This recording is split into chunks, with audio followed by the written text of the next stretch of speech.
मगर वहीं पर दूसरे धर्म के मानने वालों को उनके मजहब पर चलने की पूरी इजाजत है। लफ्ज जो आर्टिकल 25 में इस्तेमाल हुआ सर, वो इक्वली एंटाइटल्ड, यहां पर मुसलमानों के इक्वल एंटाइटल्ड नहीं हो रहा।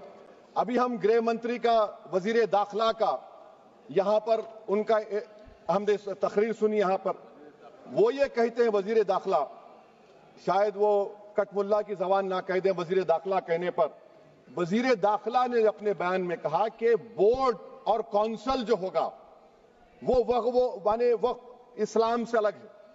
सर अगर ये बात सच है आपकी, तो फिर आपको ये कानून बनाने की जरूरत ही नहीं है, आप एक नॉन स्टैट्यूटरी बॉडी बना दीजिए।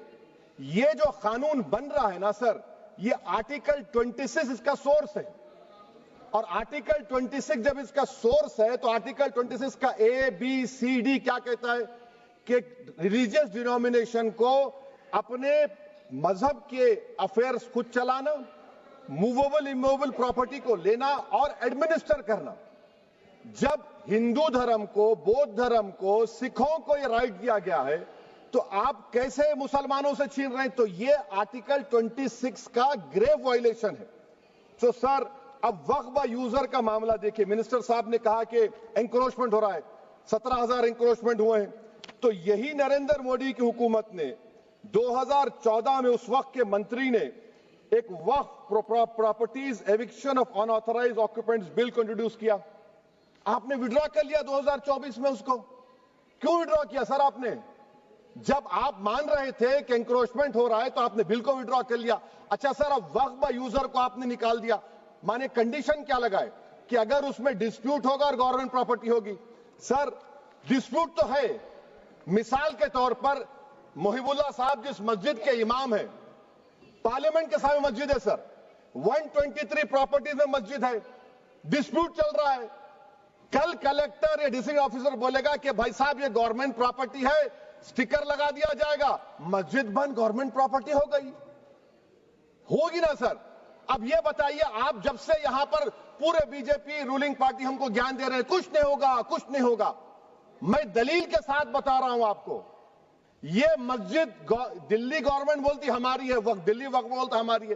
तो सर वक्फ यूजर, अगर मैं अपनी गवर्नमेंट के खिलाफ वक्फ बोर्ड वक्फ यूजर इस्तेमाल नहीं करेगा तो क्या है सर? अच्छा, ये अमेंडमेंट जब हो जाएगा तो मुझे कहने दीजिए सर, सिर्फ प्राचीन मंदिरों की हिफाजत होगी, मस्जिदों की नहीं होगी।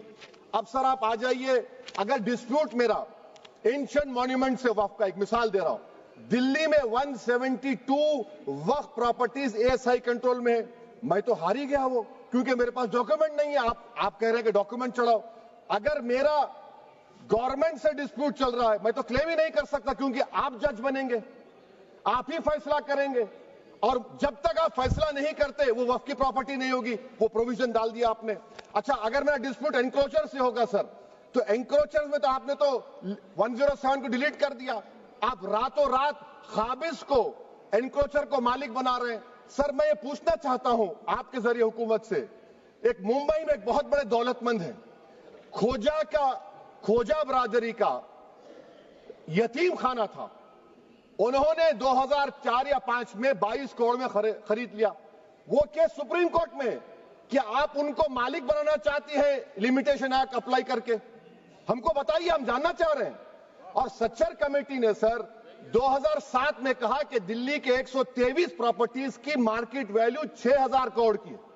आज हम 2025 में आ गए, क्यों आप उन प्रॉपर्टीज के खिलाफ पड़े हुए? 1976 में उस वक्त के वजीर आजम इंदिरा गांधी लेटर लिखा, इसको आप दे दीजिए, मगर आप उसको मानने को तैयार नहीं है।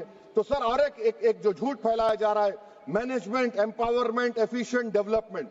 Sir this bill takes any management from the hands of Muslims, disempowers the waqf in comparison to any other stakeholder, takes away the efficiency of administration and hampers development. Waqf disempowerment in the name of efficiency, inefficiency is being created.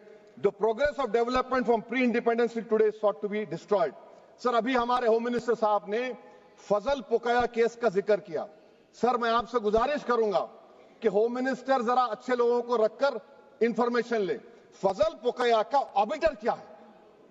It is obiter, वो ratio डिसेंडेंटाई नहीं है जो आपने कहा है। अच्छा sir, schedule tribe के बारे में कहा, क्या शेड्यूल ट्राइब में मुसलमान नहीं होते? शेड्यूल कास्ट में नहीं होता मुसलमान? शेड्यूल ट्राइब में मुसलमान होता तो क्या आर्टिकल 25 मेरा चला गया, आर्टिकल 26 चला गया, आर्टिकल 14 चला गया, 15 चला गया, 29 चला गया? लक्षद्वीप का एक मुसलमान एमपी है, क्या उसको राइट नहीं है क्योंकि ट्राइबल है? क्या कह रहे हैं आप? इस ऐवान को क्यों गुमराह कर रहे हैं आप शेड्यूल ट्राइब के नाम पर? सर, और एक चीज जो आपको बता रहा हूं सर, अब आप जब आर्टिकल 26 से मेरा सोर्स है तो आप सेंट्रल वक्फ काउंसिल में 22 में से 10-11 आप नॉन मुस्लिम को बना सकते हैं। रिलीजन न्यूट्रल आपने कह दिया, और आप बनाएंगे। क्यों बनाएंगे आप? स्टेट वक्फ बोर्ड में 7 नॉन मुस्लिम होंगे और 4 मुसलमान। क्यों होंगे? क्योंकि आप लॉ में 95 में डायरेक्ट मैनेजमेंट में ले सकते हैं 5 साल के लिए। आप वक्फ यूजर को आप कलेक्ट डिस्ट्रिक्ट ऑफिसर बोलेगा ये वक्फ की प्रॉपर्टी नहीं है, तो वो वक्फ बोर्ड खामोश बैठ जाएगा, कुछ एक्शन ही नहीं लेगा क्योंकि वो आपके प्यादे हैं। अच्छा, जब आप नॉमिनेट करेंगे सर मैं मोदी गवर्नमेंट के खिलाफ नो कॉन्फिडेंस ला सकता हूं, मगर वक्फ बोर्ड का चेयरमैन जो नॉमिनेट होगा उसके खिलाफ नो कॉन्फिडेंस नहीं ला सकते, हम बिल्कुल नहीं ला सकते। क्या मजाक है बताइए आप? ये डेमोक्रेसी है? नॉमिनेट भी स्टेट गवर्नमेंट करेगी, वो अगर डिक्टेटर बन जाएगा जैसा आज भारत में हो रहा है तो वो भी नहीं हटेगा। कम से कम यहां पर तो इलेक्शन है, वहां पर तो आप 5 साल झेलते रहो उसको। अच्छा सर, अब ये जो क्लॉज 11 और क्लॉज 9 आप 16AA से देखिए, where the qualification of the members of the board has been limited only to 3 categories contained in 14(1)(c). Intention is very clear that the majority is to be packed with non-Muslims. So who will defend my interests, sir? If I cannot depend on the state waqf board, central waqf council, which are going to comprise non-Muslims, this in itself is a clear violation of Article 26, 14 and 15, sir. अच्छा sir, CO पहले 95 act में था कि word मुस्लिम, आपने गायब कर दिया उसको। अरे आखिर क्यों इतनी नफरत है आपके लफ्ज मुसलमान से? अच्छा, फिर क्या कह रहे हैं आप कि ये भी आर्टिकल 26 का वायलेशन है। सब जितने हिंदू धर्म के प्रॉपर्टीज है, सिख धर्म के हैं, बौद्ध के हैं और आपके जैन के, वहां पर उन्हीं के मजहब का ऑफिसर होगा। और कहां पर नहीं होगा? वक्फ बोर्ड में। Waqf board is a pure religious institution, इसको समझने की जरूरत है। तो आप ये कर दे रहे हैं सर। अच्छा सर, आप देखिए, अब आप आ जाइए ये ट्राइब्यूनल पर। मुझे समझ में नहीं आया सर कि हमारे होम मिनिस्टर वजीर दाखिला ने क्या कह दिया कि 2013 का जो कानून है वो नहीं बनता तो हम नहीं लेके आते। मैं बड़े अदब के साथ उनसे पूछना चाह रहा हूं कि क्या उस वक्त राजनाथ सिंह साहब, अडवाणी साहब, हमारी लेट सुषमा स्वराज, ये बड़े बड़े नेता यहां बैठे थे? आपने यूनानिमस उस कानून को पास करवा दिया। कीर्ति आजाद थे उस वक्त, अब यहां बैठे हैं वो टीएमसी में।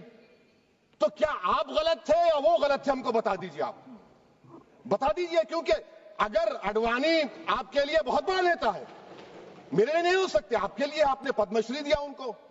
मोहतरमा सुषमा स्वराज की जबरदस्त तकारीर का मैं कायल हूं, वो बैठकर उस 2013 को यूनानिमस पास कर दिए। मुझे कंफ्यूजन है कि क्या अमित शाह, नरेंद्र मोदी बड़े हैं या अडवाणी बड़े हैं? आपके लिए आप तय कर लीजिए। अच्छा सर, आपके tribunal sir, railway Clements tribunal, NGT tribunal, income tax, वैसे 14-15 ट्राइब्यूनल, हिंदू एंडोवर का ट्राइब्यूनल, सबका अपील नहीं होती, रिव्यू होता है। गृह मंत्री सरकार कह रही है कि नहीं, रोक दिए, रोक लगा। कैसे रोक लगाते हैं? रिव्यू और अपील में तो फर्क होता है ना सर। आप ही कह रहे हैं कि पूरे कोर्ट्स में बैकलॉग है और आप अपील कर रहे हैं। अच्छा सर, रिटायर्ड डिस्ट्रिक्ट जज 95 में सिटिंग डिस्ट्रिक्ट जज था, जो एडमिनिस्ट्रेटिव कंट्रोल था सीजीआई साहब, उसको निकाल दिए। अच्छा सर, अब आप अभी हमारे मंत्री साहब ने कहा trust, sir Shri Sai Baba trust 2004, वो ये कहता है जो ऑफिसर उसमें काम करता उसको साई बाबा का डिवोटी होने चाहिए और उसको डिक्लेरेशन लिख के देना पड़ेगा।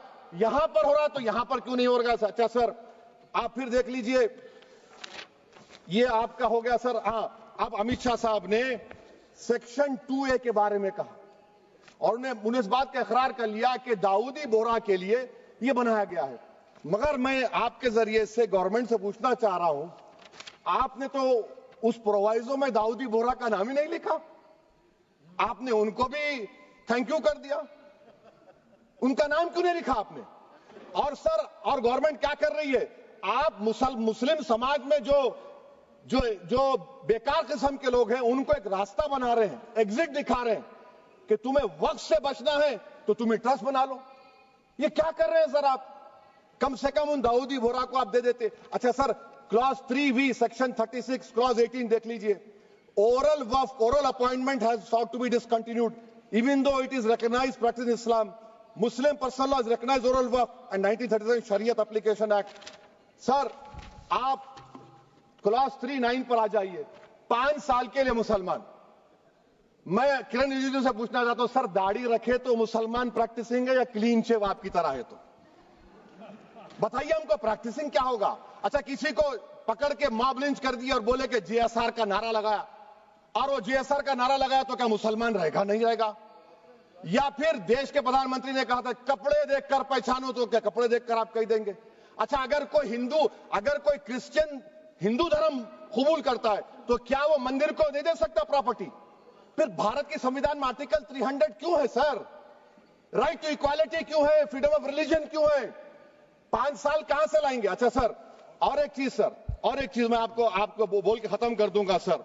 इस बिल में वक्फ औलाद का सर, इसमें आप देखिए clause 432, the creation of waqf al-awlad shall not result in denial of inherent rights to heirs, including women heirs or the waqif or any other right of person. Sir ये article 25 का violation है, शरीयत application act 37 का violation, article 300A का violation है।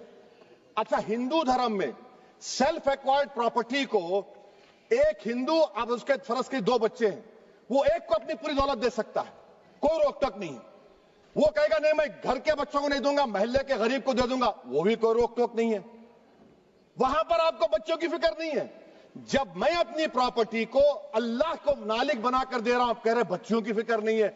इतनी मोहब्बत आप बिल्किस बानो से दिखा देते तो आपके लिए दुआएं देती आपके लिए।